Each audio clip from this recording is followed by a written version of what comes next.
Lieutenant Sarah Martinez stood at attention in the pristine briefing room of Naval Base Norfolk, her crisp uniform bearing the silver bars that marked her rank.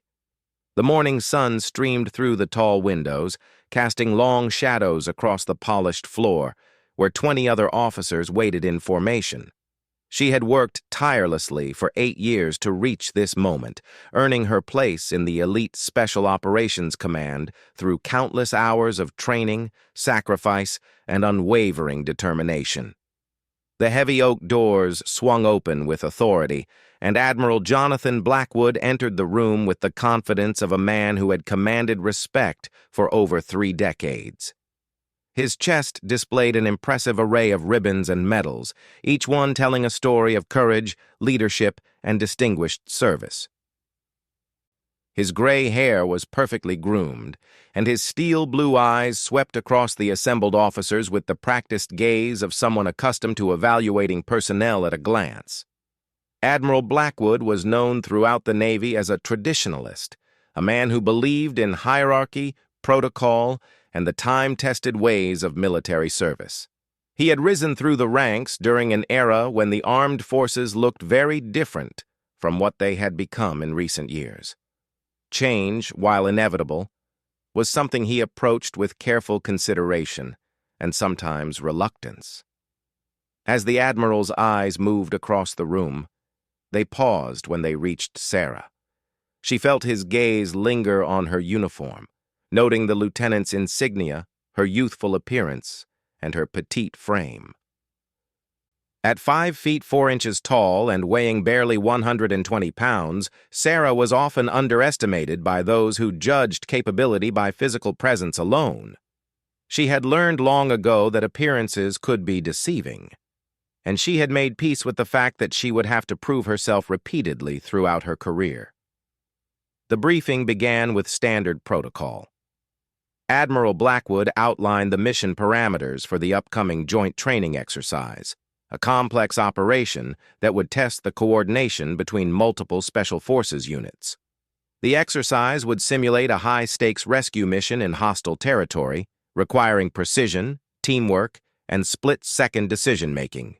Each officer present had been specifically selected for their expertise and proven track record in their respective specialties.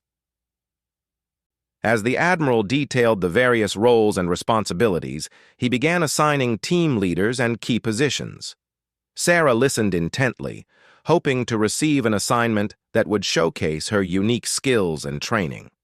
She had spent years honing her abilities, pushing herself beyond what most thought possible for someone of her stature. When Admiral Blackwood reached her name on the roster, he glanced up from his papers and looked directly at her. A slight smile played at the corners of his mouth, though it carried more condescension than warmth. The room fell silent as all eyes turned toward the exchange that was about to unfold. "Lieutenant Martinez," the Admiral began, his voice carrying the authority of his rank, but also a hint of something else that made Sarah's spine stiffen. "I see here that you've been assigned to this operation. Given your limited experience and rank, I think it would be best if you took on a support role. Perhaps communications or logistics would be more suitable for someone at your level." The words hung in the air like a challenge. Sarah felt the eyes of her fellow officers upon her, some sympathetic, others curious to see how she would respond. She had faced this kind of dismissal before, but it never got easier. The assumption that her rank and appearance automatically limited her capabilities was a barrier she had encountered throughout her military career. "Sir, with respect," Sarah replied, her voice steady and professional, despite the frustration building inside her. "I believe my qualifications speak for themselves. I've completed advanced training in multiple specialties and have consistently exceeded performance standards in all evaluations." Admiral Blackwood's eyebrows rose slightly, as if surprised by her willingness to speak up. In his experience, junior officers typically accepted their assignments without question, especially when given direction by someone of his rank and experience. Her response, while respectful, demonstrated a confidence that he found somewhat presumptuous. "Lieutenant, I appreciate your enthusiasm," the Admiral continued, his tone taking on a more patronizing edge. "But leadership requires more than just meeting training standards. It requires experience, maturity, and the ability to command respect from peers and subordinates alike. At your rank and with your level of experience, I believe you'll be more valuable in a supporting capacity." The room remained uncomfortably quiet. Sarah could feel the tension building, but she also sensed something else from her fellow officers. Many of them had worked with her before and knew her capabilities firsthand. They understood that the Admiral was making a significant error in judgment, but protocol prevented them from speaking out in such a formal setting. Sarah's jaw tightened almost imperceptibly. She had heard variations of this speech before, from instructors who doubted her physical capabilities, from peers who questioned whether she belonged in elite units, and from superiors who assumed her rank told the complete story of her abilities. Each time she had responded the same way, not with words, but with performance that spoke louder than any argument could. "Sir, I understand your concerns about my rank and experience," she said carefully, choosing her words with precision. "However, I would respectfully request that you review my complete service record before making final assignments. I believe you'll find that my qualifications extend beyond what might be immediately apparent." Admiral Blackwood's expression hardened slightly. He was not accustomed to having his decisions questioned, even respectfully. In his view, the chain of command existed for good reason, and junior officers who challenged their superiors, regardless of how diplomatically they did so, were displaying a troubling lack of understanding about military hierarchy. "Lieutenant Martinez," he said, his voice carrying a warning tone, "I've been making these kinds of decisions since before you enlisted. I've reviewed all the personnel files, and I'm quite confident in my assessment. Your enthusiasm is noted, but experience cannot be manufactured or fast-tracked, regardless of how impressive one's training scores might be." The Admiral turned his attention back to the rest of the room, clearly considering the matter settled. He continued with the briefing, assigning roles to the other officers present.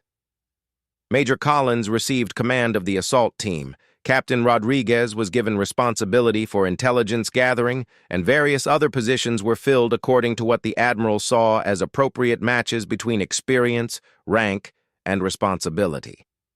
Throughout this process, Sarah remained at attention, her expression professional and controlled.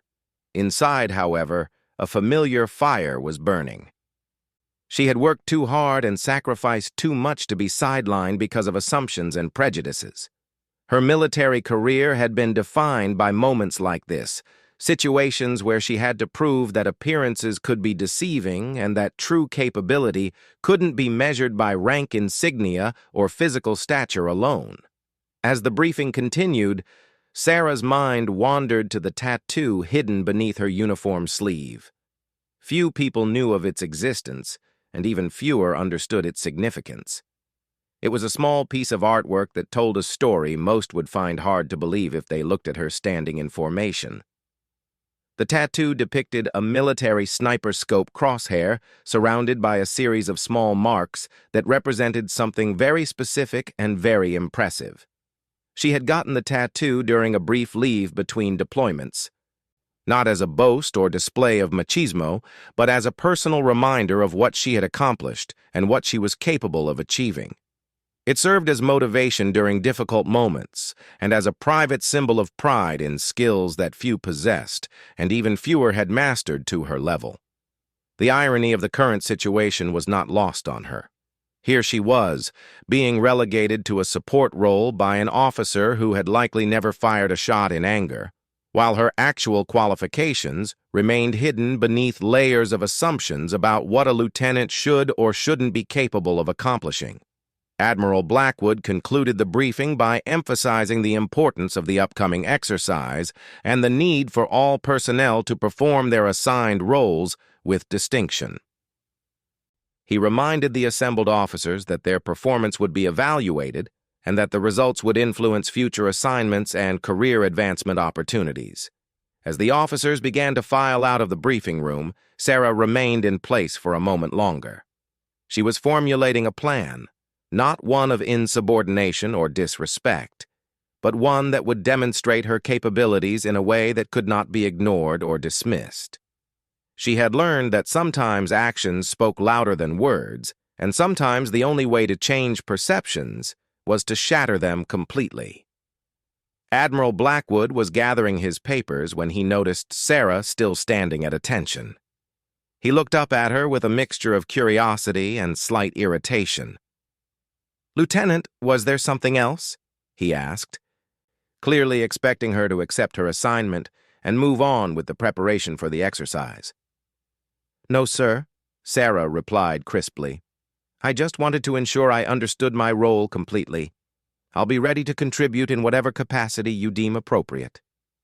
The Admiral nodded, satisfied that the young officer had accepted her place in the hierarchy. "Good. I'm sure you'll do fine in your assigned role. Sometimes the best way to advance is to excel in whatever position you're given, regardless of whether it matches your personal ambitions." Sarah saluted smartly and turned to leave the briefing room. As she walked toward the door, she was already planning how she would prepare for the upcoming exercise. Her assignment might be in communications and logistics, but she knew that military exercises rarely went exactly according to plan. Opportunities to demonstrate additional capabilities had a way of presenting themselves to those who were prepared and ready to act. Outside the briefing room, several of her fellow officers were waiting. Major Collins approached her with an expression of sympathy and frustration. "Sarah, that was bullshit," he said quietly, using her first name in the informal setting away from the Admiral's presence. "Half the people in that room know what you're capable of. Blackwood's making a mistake." "It's fine, Mike," Sarah replied, though her tone suggested it was anything but fine. "I've dealt with this before. Sometimes you have to let your work do the talking." Captain Rodriguez joined the conversation, shaking her head in frustration. "The old man's stuck in the past. He sees Lieutenant Bars and assumes that tells him everything he needs to know about capability." Sarah appreciated the support from her colleagues, but she also knew that complaining about assignments was not going to change anything. What she needed was an opportunity to demonstrate her skills in a way that could not be ignored or explained away.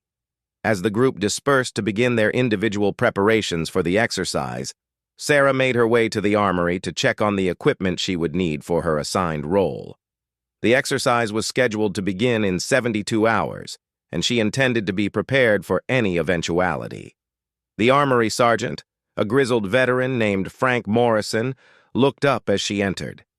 He had known Sarah for several years and had witnessed her evolution from an eager recruit to a highly skilled operator. "Let me guess," Frank said with a knowing grin. "The Admiral gave you a communications role, and you're here to check out a radio."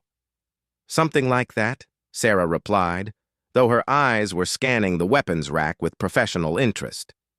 "Frank, what kind of precision rifles are available for this exercise?" The sergeant's eyebrows rose slightly. "Planning to do some shooting on the side, Lieutenant?" Sarah's expression remained neutral, but there was a glint in her eyes that Frank recognized. He had seen that look before, usually right before Sarah did something that surprised everyone around her. "Just curious about what equipment will be available," she said casually. "You never know what opportunities might arise during a complex exercise." Frank studied her for a moment, then walked over to a locked cabinet and withdrew a key from his belt. "Well, since you asked, we've got some very nice Barrett M82 rifles set aside for the designated marksman positions. Beautiful pieces of equipment, though I doubt the Admiral plans to let anyone of your rank get near them." Sarah examined the rifle with the practiced eye of someone who understood the weapon intimately. The Barrett M82 was a semi-automatic anti-material rifle, capable of engaging targets at extreme distances with devastating effectiveness. It was not a weapon typically entrusted to junior officers or personnel in support roles. "Impressive," she said simply. though her hands moved over the weapon with obvious familiarity. Frank watched her inspection with growing interest. "Lieutenant, you handle that like you've used one before." Sarah carefully placed the rifle back in its case without answering directly. "I should get back to preparing for my actual assignment. Thanks for showing me around, Frank." As she turned to leave, the sergeant called after her. "Sarah, if you need anything for this exercise, anything at all, you just let me know. Sometimes the best way to serve is to be ready for opportunities that others don't see coming." The next 2 days passed quickly, as all personnel prepared for the complex training exercise. Sarah threw herself into her assigned duties with characteristic professionalism, coordinating communications protocols and logistical support with the same attention to detail she brought to everything she did. However, she also spent considerable time studying the exercise parameters, terrain maps, and operational timelines. The exercise scenario was designed to test multiple skill sets simultaneously. The primary objective involved the simulated rescue of hostages from a fortified compound, requiring coordinated assault teams, intelligence gathering, and precision fire support. Secondary objectives included neutralizing specific high-value targets and securing sensitive materials before enemy reinforcements could arrive. Sarah noticed that the exercise planners had included several long-range shooting scenarios, positions where precision marksmanship could significantly impact the success or failure of the overall mission. These positions had been assigned to senior personnel, officers, and enlisted men with considerable experience and proven track records in precision shooting. On the evening before the exercise was scheduled to begin, Sarah found herself alone in the base gym, working through her physical conditioning routine. The gym was nearly empty, with most personnel either resting or conducting final equipment checks. She preferred the solitude for her workouts, finding that the quiet environment helped her focus and prepare mentally for challenging situations. As she moved through her routine, her thoughts kept returning to the Admiral's dismissive comments during the briefing. She understood that his attitude was not necessarily personal, but rather the result of institutional biases and assumptions that had persisted throughout military culture for generations. Still, being judged solely on superficial characteristics rather than demonstrated capability was frustrating for someone who had worked so hard to excel in her chosen field. Her workout complete, Sarah made her way back to her quarters to get some rest before the early morning start of the exercise. As she walked through the quiet corridors of the base, she reflected on the journey that had brought her to this point. Her path to military service had not been typical, and her rise through the ranks had required overcoming obstacles that many of her peers never faced. Sarah had grown up in a small town in Texas, the daughter of a high school teacher and a local police officer. From an early age, she had been drawn to activities that required precision, patience, and mental discipline. She had excelled in competitive shooting sports during high school, displaying a natural aptitude for marksmanship that impressed coaches and competitors alike. When she decided to enlist in the military after college, her family had been supportive but concerned about the challenges she would face as a woman in what remained a predominantly male environment. Her father, drawing on his experience in law enforcement, had advised her to let her performance speak for itself and to never back down from proving her capabilities when challenged. That advice had served her well throughout her military career.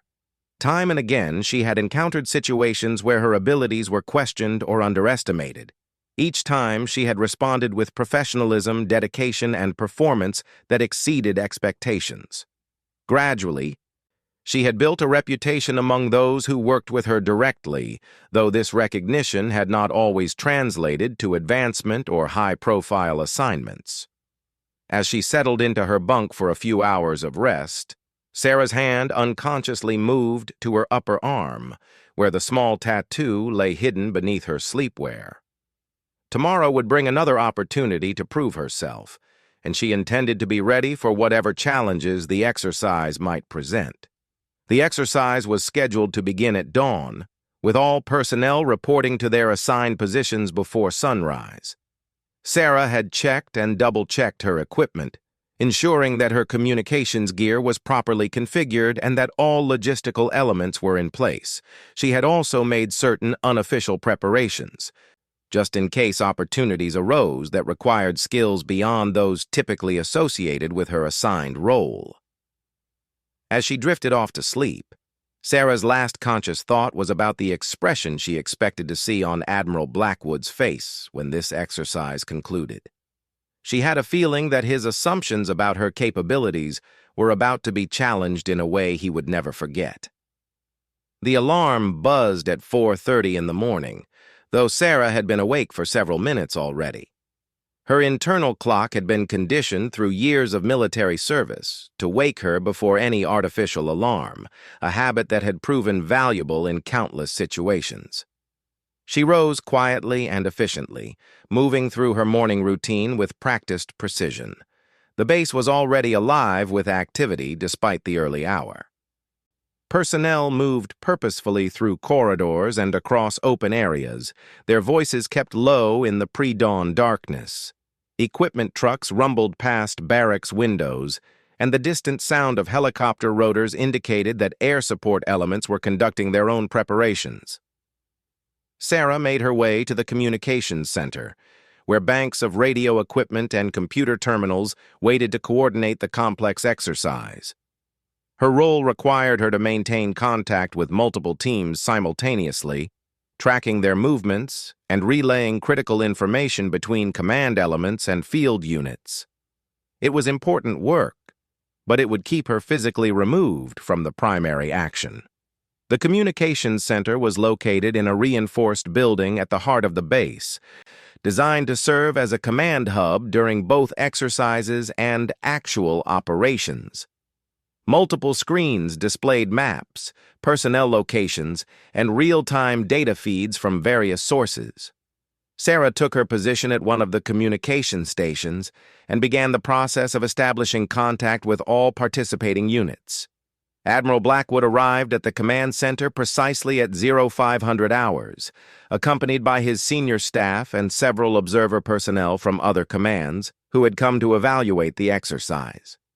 He moved through the center with obvious familiarity, checking on various stations and receiving brief updates from key personnel. When he reached Sarah's station, he paused to review the communication status board that displayed the readiness of all participating units. She provided him with a crisp, professional report on the status of communication links and confirmed that all teams were prepared to begin the exercise on schedule. "Very good, Lieutenant," the Admiral said with a nod of approval. "Maintaining clear communications will be crucial to the success of this operation. I trust you'll keep all elements properly coordinated." "Yes, sir," Sarah replied. "All communication channels are established and functioning properly. I'll ensure that information flows smoothly between all participating units." As the Admiral moved on to other stations, Sarah caught a glimpse of the exercise monitors displaying the positions of various teams.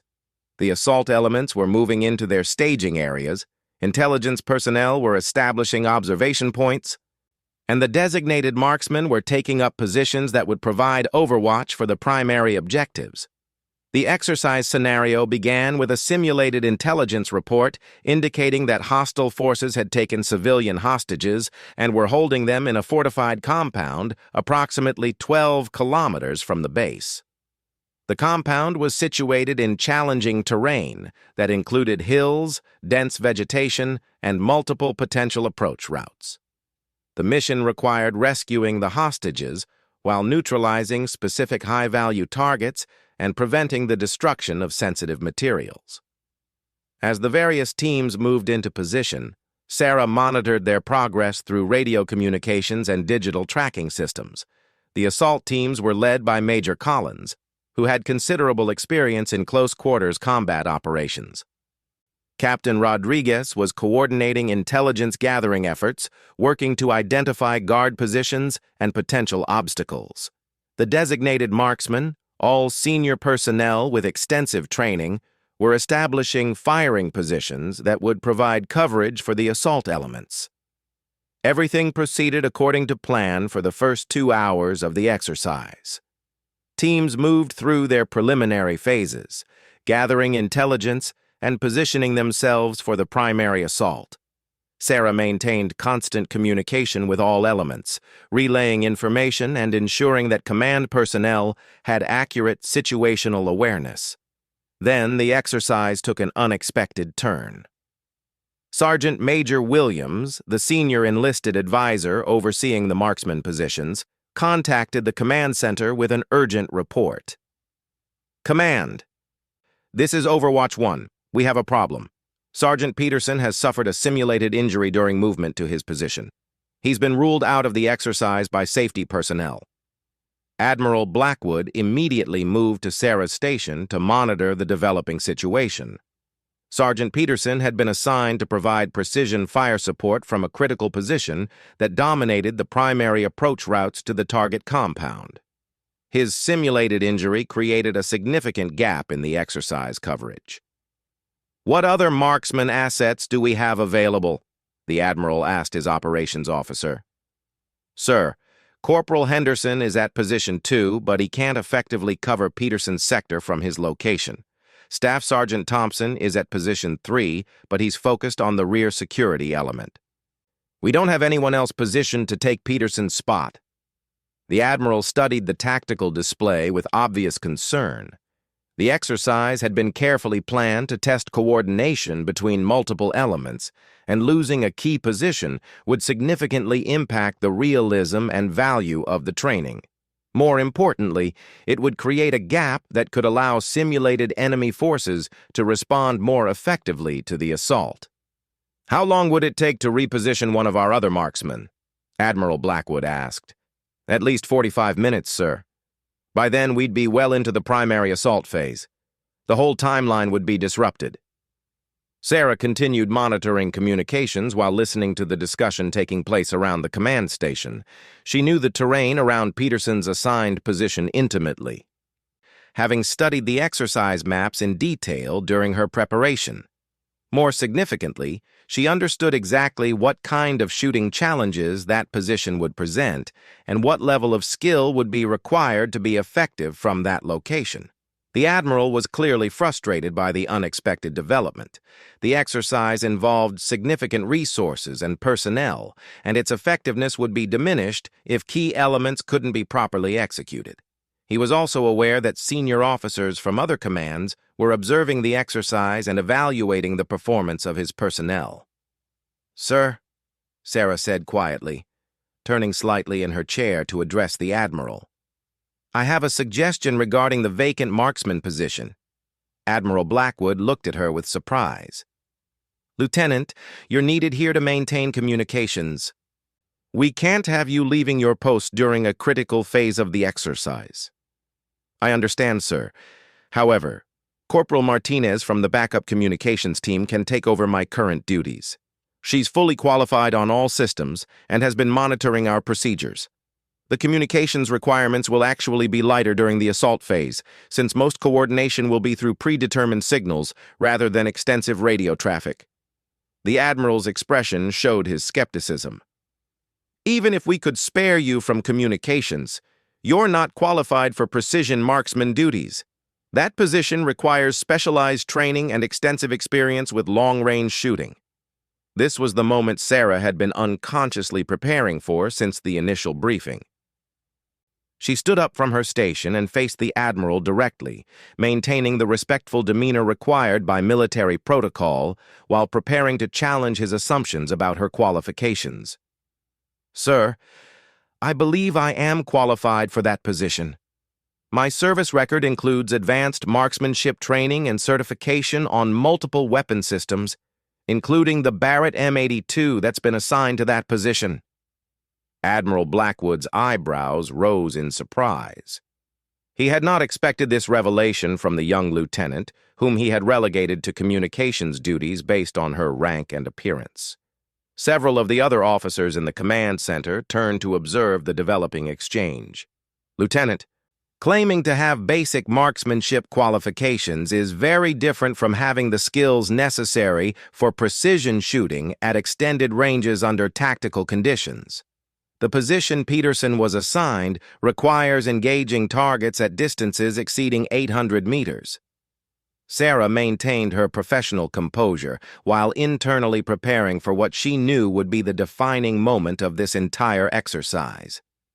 "Sir, I understand the requirements of the position. I'm confident that I can perform the necessary tasks effectively."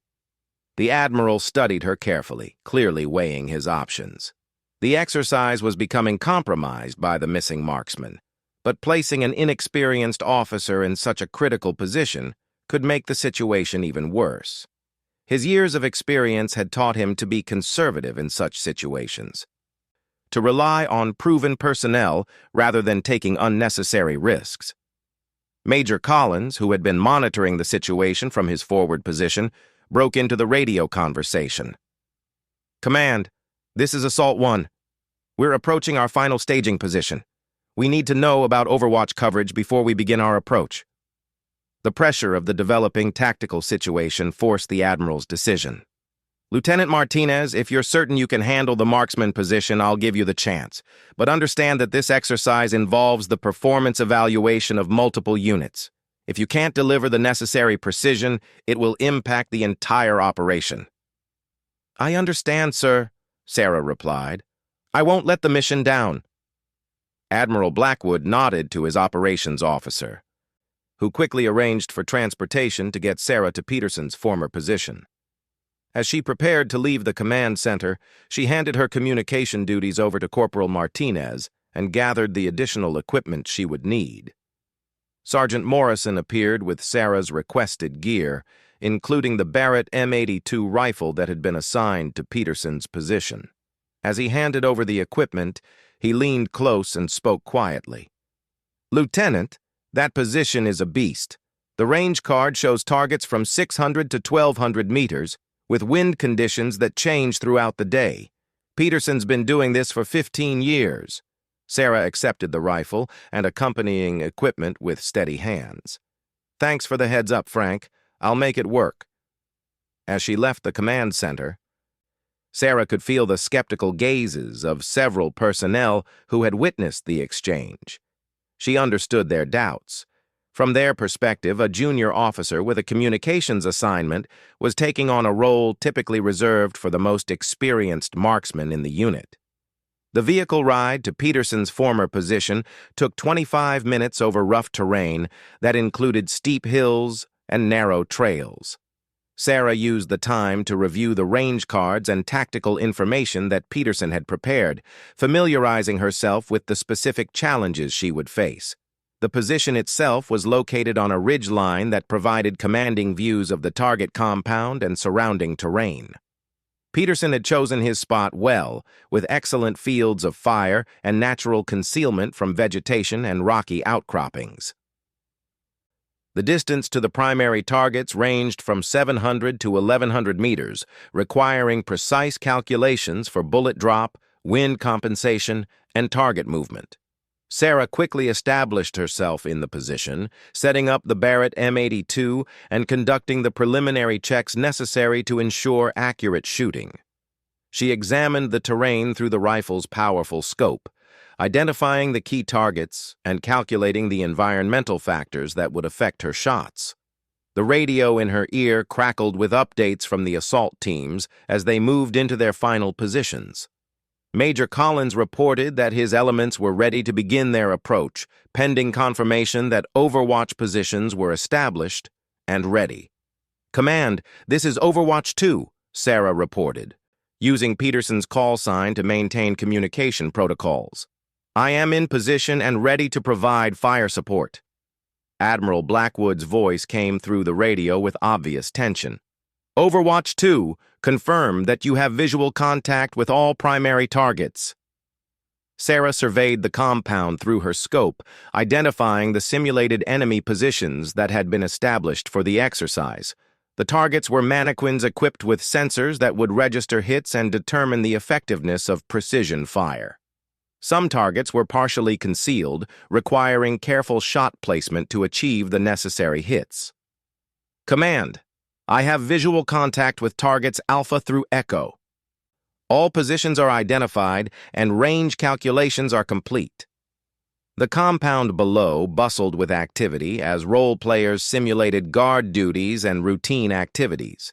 The exercise was designed to be as realistic as possible, requiring the marksman to distinguish between legitimate targets and civilians while engaging threats that could compromise the rescue mission. Major Collins's voice crackled through the radio as his assault elements began their final approach. All units, this is Assault 1. Beginning movement to the objective. Overwatch elements, be advised that we are approaching from the northern route as planned. Sarah tracked the movement of the assault team through her scope while maintaining awareness of the simulated enemy positions that posed the greatest threat to the advancing personnel. The first critical shot would come when the assault team reached a position approximately 300 meters from the compound where they would be exposed to fire from an elevated guard tower. The target in the guard tower was positioned at a range of 840 meters from Sarah's position. Wind conditions were moderate but variable, requiring careful compensation to ensure accuracy. She adjusted her scope settings and prepared for the shot while monitoring the progress of the assault team. Overwatch 2, this is Assault 1, Major Collins reported. We are approaching the danger area. Request immediate suppression of Tower 1.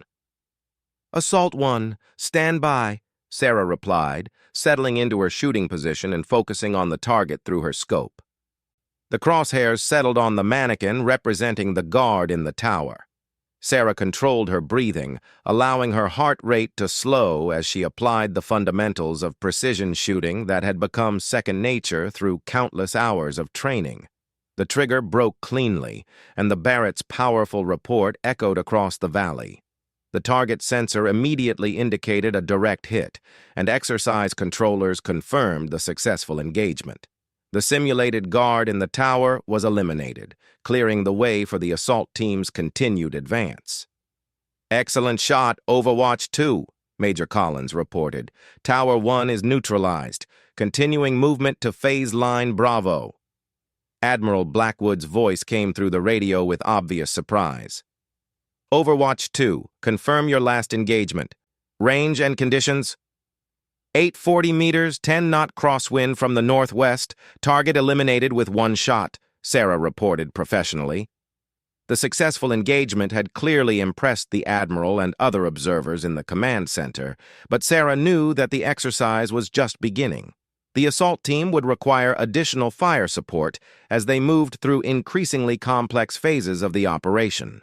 Over the next 30 minutes, Sarah engaged 6 additional targets at ranges varying from 700 to 1,100 meters.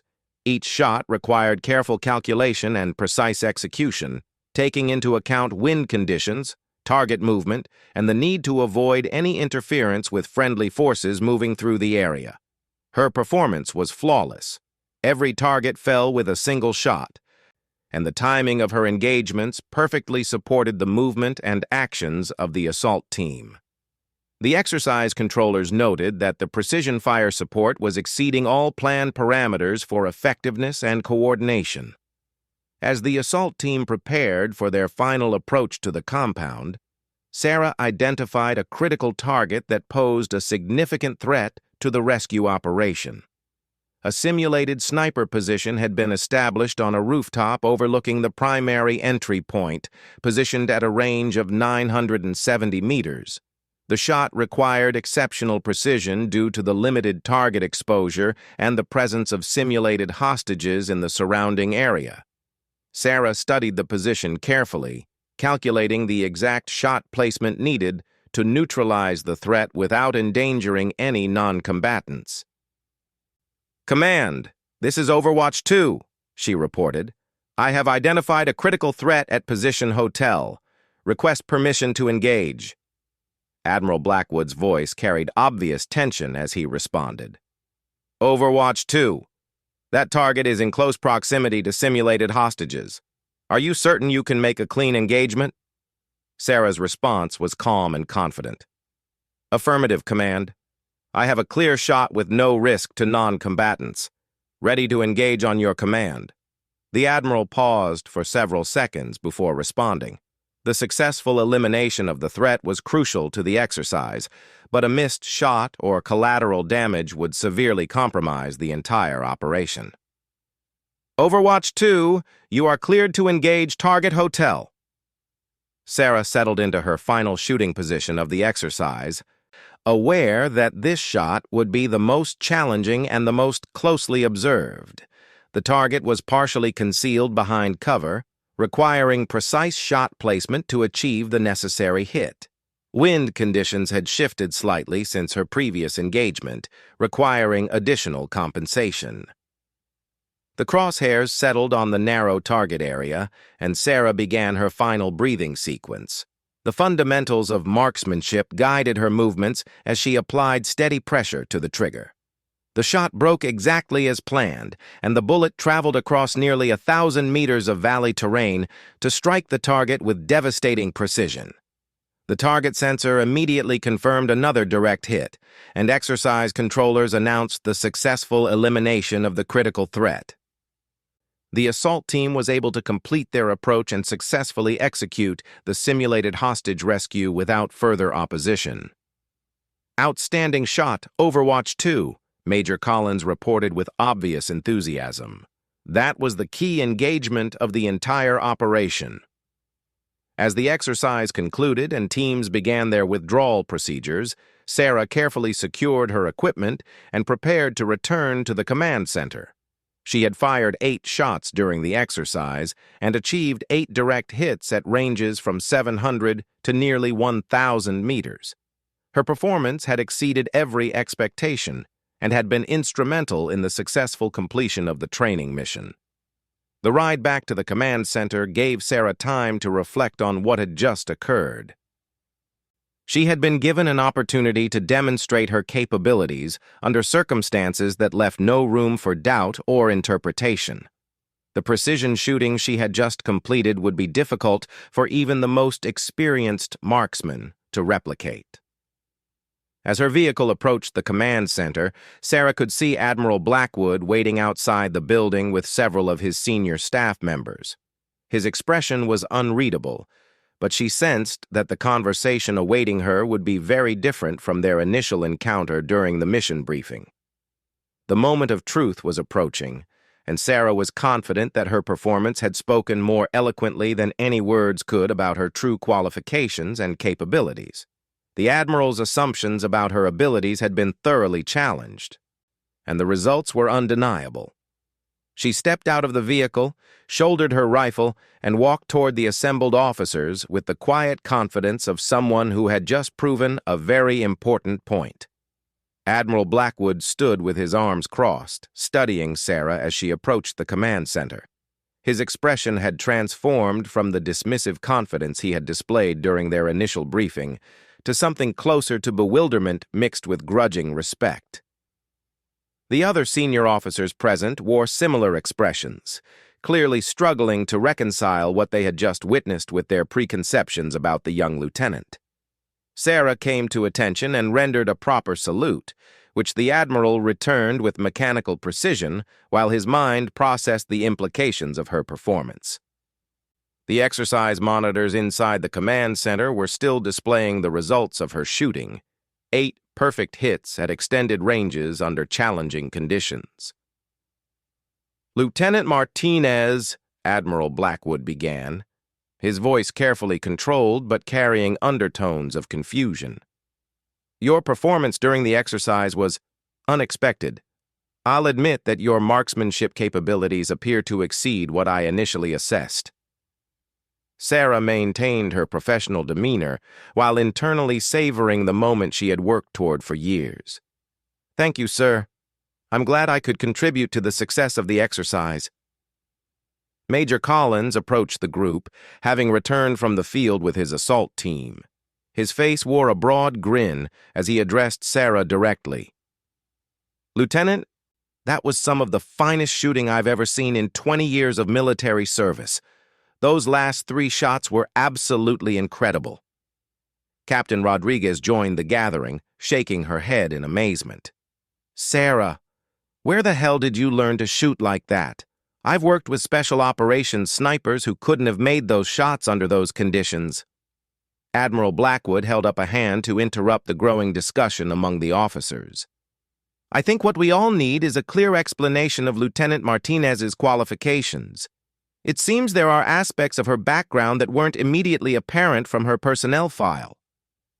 Sarah recognized that this was the moment to reveal the full extent of her capabilities and training. The successful exercise had earned her the right to speak openly about qualifications that she had been forced to keep in the background due to institutional biases and assumptions. Sir, if I may explain, Sarah began, her voice steady and confident.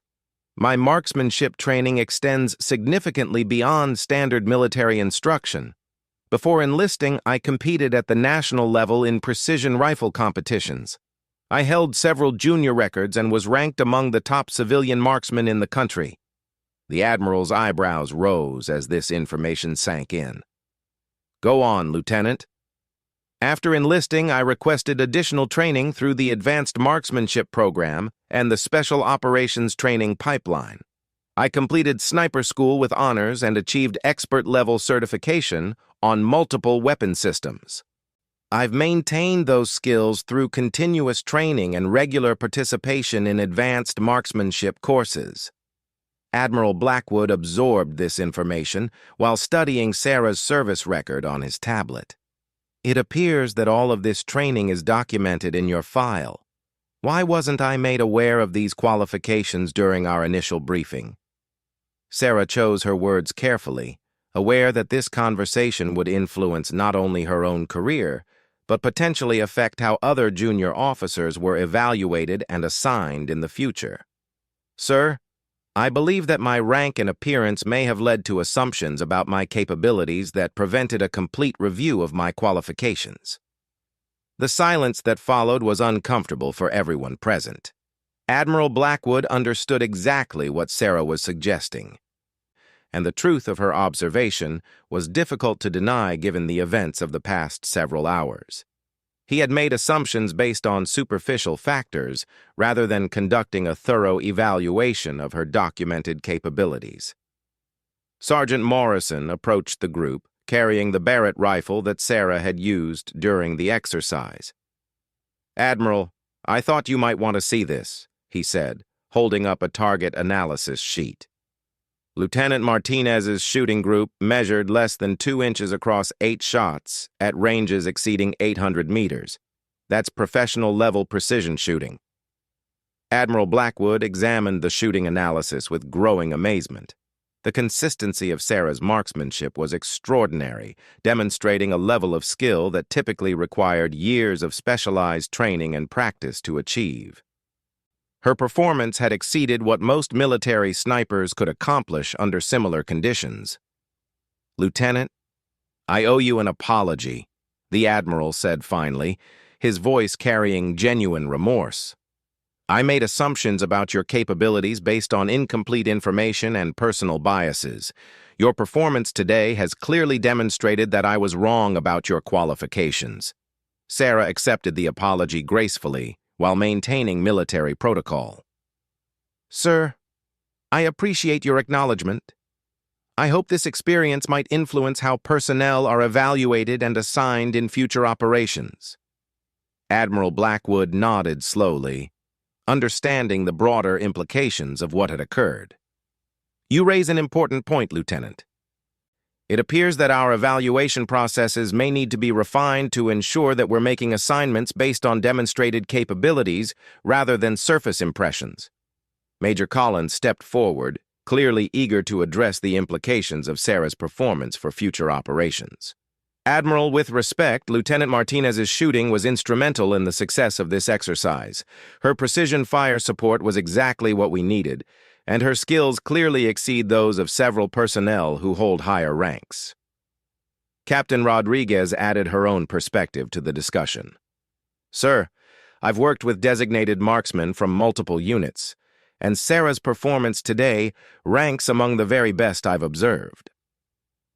She should be considered for advanced assignments that match her actual capabilities. Admiral Blackwood was clearly grappling with the realization that his initial assessment had been so far off the mark. The exercise had been observed by personnel from other commands, and Sarah's performance would undoubtedly be discussed and analyzed throughout the Special Operations community. "Lieutenant Martinez," the Admiral continued, "I'd like to understand how you developed such exceptional marksmanship skills. Your performance today suggests training and experience that extends well beyond standard military instruction." Sarah recognized this as an opportunity to share the story behind her capabilities, information that might help other personnel who faced similar challenges in having their abilities properly recognized and utilized. "Sir, my interest in precision shooting began during my teenage years. My father was a police officer who emphasized the importance of marksmanship fundamentals, and I discovered that I had a natural aptitude for the discipline. I spent countless hours practicing and competing, eventually earning scholarships to attend advanced shooting schools." She paused to ensure that the Admiral was following her explanation before continuing. "When I enlisted, I specifically requested assignment to units where those skills could be developed and utilized.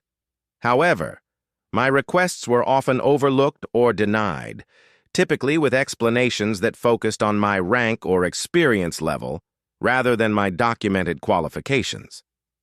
Admiral Blackwood absorbed this information with obvious discomfort. The pattern Sarah was describing suggested institutional problems that extended beyond his own command and affected how the military identified and utilized specialized talents. "Lieutenant, are you saying that your skills have been consistently underutilized throughout your military career?" the Admiral asked. "In many cases, yes, sir," Sarah replied honestly. "I've been assigned to positions that didn't take advantage of my specialized training, often because initial assessments focused on factors other than my actual qualifications and demonstrated capabilities." Sergeant Morrison interjected with additional perspective on Sarah's situation. "Admiral, I've been tracking Lieutenant Martinez's performance for several years. She consistently achieves expert-level scores on marksmanship evaluations, but those results often seem to get lost when assignment decisions are made." The implications of this information were troubling for Admiral Blackwood, who prided himself on running an efficient command that maximized the potential of all personnel. The possibility that other qualified individuals were being overlooked due to superficial assessments was a serious concern. "Lieutenant, I'd like you to show me something," the Admiral said suddenly, his tone becoming more direct. "I understand that you have a tattoo that relates to your marksmanship background. Would you be willing to explain its significance?" Sarah hesitated for a moment, understanding that revealing her tattoo would expose information that she had kept private throughout her military career. However, the circumstances seemed to call for complete transparency about her background and qualifications. "Yes, sir," she replied, rolling up the sleeve of her uniform to reveal the small but detailed tattoo on her upper arm. The design showed a crosshair symbol surrounded by a series of small marks that represented confirmed successful shots during training and qualification exercises. Admiral Blackwood studied the tattoo with obvious fascination. "Lieutenant, can you explain what these marks represent?" "Sir, each mark represents a confirmed hit during official qualification shoots or training exercises at ranges exceeding 1,000 meters. The tattoo serves as a personal reminder of capabilities that I've worked very hard to develop and maintain." The Admiral counted the marks visible on the tattoo and realized that Sarah had achieved long-range precision shots far more frequently than most military snipers accomplished during entire careers. The small artwork represented a level of consistent performance that was truly exceptional. "How many confirmed long-range hits does this tattoo represent, Lieutenant?" 43 confirmed hits at ranges between 1,000 and 1,400 meters, sir, all achieved during official training exercises or qualification shoots with appropriate supervision and documentation. The number was staggering. Admiral Blackwood had commanded sniper units where personnel with decades of experience had never achieved so many confirmed long-range shots. Sarah's tattoo represented a level of marksmanship expertise that was genuinely extraordinary. Major Collins whistled softly in amazement. "Sarah, that's an incredible record. Most snipers never get the opportunity to attempt shots at those distances, let alone achieve that level of consistent success." Captain Rodriguez added her own perspective. "Lieutenant, those kinds of numbers suggest that you're operating at a professional competition level. How have you managed to maintain those skills while serving in support roles?" Sarah explained that she had used her own time and resources to maintain her marksmanship skills, often traveling to civilian shooting ranges during leave periods to practice at extended distances. She had also participated in military marksmanship competitions whenever possible, consistently achieving top rankings despite limited official recognition. Admiral Blackwood was becoming increasingly uncomfortable with the realization of how significantly he had misjudged Sarah's capabilities. Her qualifications clearly exceeded those of personnel he had assigned to leadership positions, and her performance during the exercise had been genuinely exceptional. "Lieutenant Martinez," the Admiral said formally, "based on your performance today and the information you've provided about your background, I'm prepared to offer you immediate reassignment to positions that better match your actual qualifications. Would you be interested in transferring to advanced sniper units or special operations assignments?" Sarah considered the offer carefully. While such assignments would better utilize her skills, she was also aware that accepting might be seen as validation for the discriminatory practices that had limited her opportunities in the past. "Sir, I appreciate the offer, and I'm definitely interested in assignments that would make better use of my training. However, I hope that this situation will also lead to improvements in how all personnel are evaluated and assigned, regardless of their rank or appearance." Admiral Blackwood nodded in understanding. "You're absolutely right, Lieutenant. This experience has highlighted some significant problems with our evaluation processes.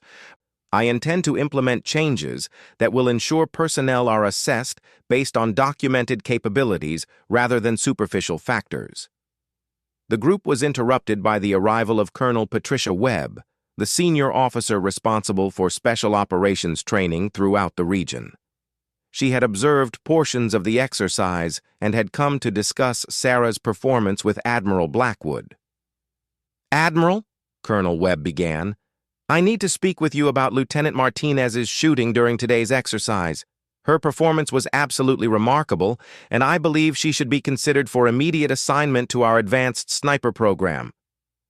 Admiral Blackwood introduced Sarah to Colonel Webb, explaining the circumstances that had led to her participation in the marksman role during the exercise. Colonel Webb listened with obvious interest, occasionally asking questions about Sarah's background and training. "Lieutenant," Colonel Webb said finally, "I've been involved in special operations training for 15 years, and I can honestly say that your shooting today ranks among the finest I've ever witnessed. We have immediate openings in our advanced programs for personnel with your level of capability." Sarah found herself in the unusual position of being actively recruited by senior officers who just hours earlier had been unaware of her existence or capabilities. The transformation in how she was being perceived and valued was dramatic and somewhat surreal. "Colonel, I'm very interested in opportunities to serve in positions that utilize my training effectively," Sarah replied. "However, I also hope that my situation might serve as a learning experience for how the military identifies and develops specialized talents." Colonel Webb exchanged a meaningful glance with Admiral Blackwood before responding. "Lieutenant, you raise an excellent point. We clearly need to examine our talent identification processes to ensure that we're not overlooking qualified personnel due to institutional biases or incomplete evaluations. The discussion continued for another 30 minutes, with various officers contributing their perspectives on Sarah's performance and the broader implications of what had occurred. By the end of the conversation, several concrete decisions had been made about Sarah's future assignments and about changes to evaluation procedures that would prevent similar oversights. As the gathering began to disperse, Admiral Blackwood asked Sarah to remain for a private conversation. When they were alone, his demeanor became more personal and reflective. "Lieutenant, I want you to understand that what happened today has been a significant learning experience for me," he said quietly. "I've spent my entire career believing that I was good at evaluating personnel and making appropriate assignments. Today has shown me that I still have room for improvement in those areas." Sarah appreciated the Admiral's honesty and vulnerability in acknowledging his mistakes. "Sir, I believe that everyone has unconscious biases that can affect their judgment. The important thing is being willing to recognize those biases and work to overcome them." Admiral Blackwood nodded in agreement. "You're absolutely right, Lieutenant, and I want you to know that your performance today will not be forgotten. You've earned the respect of everyone who witnessed your shooting, and you've demonstrated capabilities that clearly qualify you for the most advanced assignments we can offer." As Sarah prepared to leave the command center, she reflected on the extraordinary events of the day. In the span of a few hours, she had gone from being dismissed as an inexperienced junior officer to being actively recruited by senior commanders who recognized her exceptional abilities. More importantly, her situation had sparked discussions about institutional changes that could benefit other personnel who faced similar challenges.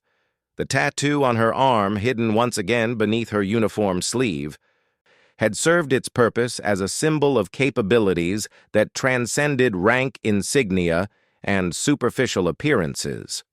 Admiral Blackwood's initial assumptions about her qualifications had been thoroughly challenged and corrected, and the lessons learned from the experience would influence how personnel were evaluated and assigned throughout his command.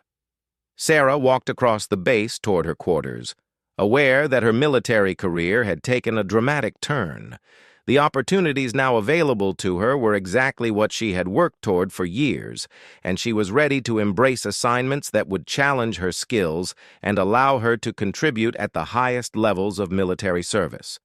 As she passed other personnel on the base, several nodded or spoke brief words of congratulation about her performance during the exercise. Word had spread quickly about her exceptional shooting and the circumstances surrounding her assignment to the marksman position. Her story was already becoming part of base folklore, an example of how assumptions and preconceptions could blind leaders to the talents of their personnel. That evening, Sarah received official notification of her reassignment to the Advanced Sniper Training Program, effective immediately. The orders came with a promotion to captain and assignment to a special operations unit that specialized in precision shooting and reconnaissance missions. Her new position would utilize her skills fully and provide opportunities for continued professional development. Admiral Blackwood also issued a command-wide memorandum addressing personnel evaluation procedures, emphasizing the importance of comprehensive reviews that considered documented capabilities rather than superficial characteristics. The memorandum specifically mentioned the need to ensure that all qualified personnel, regardless of rank or appearance, were given opportunities to demonstrate their abilities in appropriate roles. The events of the exercise had created ripple effects that extended far beyond Sarah's individual situation. Other personnel came forward with examples of specialized skills that had been overlooked or underutilized, leading to a comprehensive review of talent management practices throughout the command. Sarah's transformation from overlooked communications officer to recognized marksman expert had taken less than 24 hours, but the impact of that transformation would influence military personnel practices for years to come. Her willingness to challenge assumptions and prove her capabilities had not only advanced her own career, but had also created positive changes that would benefit countless other service members. As she settled into her quarters that night, Sarah looked at her reflection in the mirror and smiled at the memory of Admiral Blackwood's expression when he realized the magnitude of his initial misjudgment. The small tattoo on her arm had indeed exposed who truly held the upper hand in that relationship, not through confrontation or disrespect, but through the undeniable demonstration of exceptional professional competence. The Admiral had learned that day that true military effectiveness came from recognizing and utilizing the full potential of all personnel, regardless of whether their capabilities aligned with traditional expectations or superficial assumptions. Sarah had proven that the most powerful way to challenge prejudice was not through argument or complaint, but through performance so exceptional that it could not be ignored or explained away. Her story would become a teaching example used in leadership courses, a reminder that effective commanders must look beyond surface appearances to identify and develop the diverse talents within their units. The young lieutenant who had been dismissed as inexperienced had become Captain Martinez, respected marksman and symbol of the military's evolving understanding of how to identify and utilize exceptional talent. The tattoo remained hidden beneath her uniform, but its significance had been permanently established through one perfect day of shooting that changed everything.